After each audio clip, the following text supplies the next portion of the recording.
ஆனால் அது பண்பட்ட இசையாக வரும்பொழுதுதான், பண்பட்ட இசை தான் பண்பாட்டையே உருவாக்கிறது, பண்பாட்டை பிரதிபலிக்கிறது.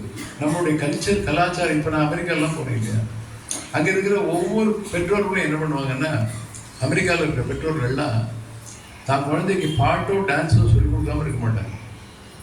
இப்போ இதில் எவ்வளோ பேர் நீங்கள்லாம் போய் உலகம் ஃபுல்லாக போய் இசை கச்சேரி பண்ண போகிறீங்களோ தெரியாது.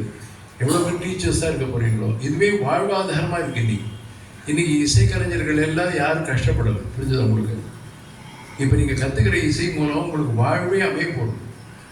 சில பேர் இயற்கையாகவே பணக்காரர்களாக இருக்கலாம், ஆனால் நம்ம ஏழையாக இருக்கோம். அப்படிங்கும்போது அவங்க கொடுக்குற இசை தானத்தை வச்சுக்கிட்டு நீங்கள் ஒரு 1000 பேர் கொடுத்து எல்லா செல்வங்களும் கிடைக்கும். இது அன்றைக்கே தியாகராஜர் சொல்லிட்டார்.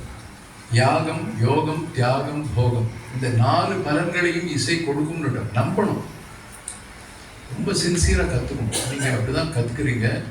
எனக்கு என்ன ஆசைன்னா, இந்த தேவாரமும் பாடி கேட்கணும், அது மாதிரி நடன மணிகள் குழந்தைகள்லாம் எப்படி ஆடணும் பார்க்கணும், இதெல்லாம் ஒரு ஆசை. பார்ப்போம், நடக்கும்.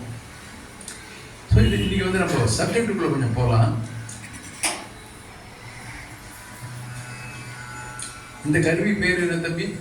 இது பேர் என்ன தெரியுமா தம்பி? ஒன்றுதான் கேட்குறேன், மற்றவங்க சொல்லிக் கொடுக்காது. சும்மா தெரியுமா? தெரியும் தெரியாது? இந்த கருவி நீங்கள் பார்த்துருக்கீங்களா? நிச்சயமாக பார்த்துருப்பீங்க இல்லையா? யாராவது இதை பற்றி இதோட பேர் தெரிஞ்சவங்க மட்டும் கை தூக்குங்க, சொல்லாதீங்க. கை தூக்குங்க. இந்த கருவியின் பெயர் என்ன? யாராவது கை தூக்குங்க மாணவர்கள். ஐயா சொல்லுங்க. தம்பூரா. உங்களுக்கு தெரிஞ்சிருக்கோம், நல்லா வாசிப்பீங்களே.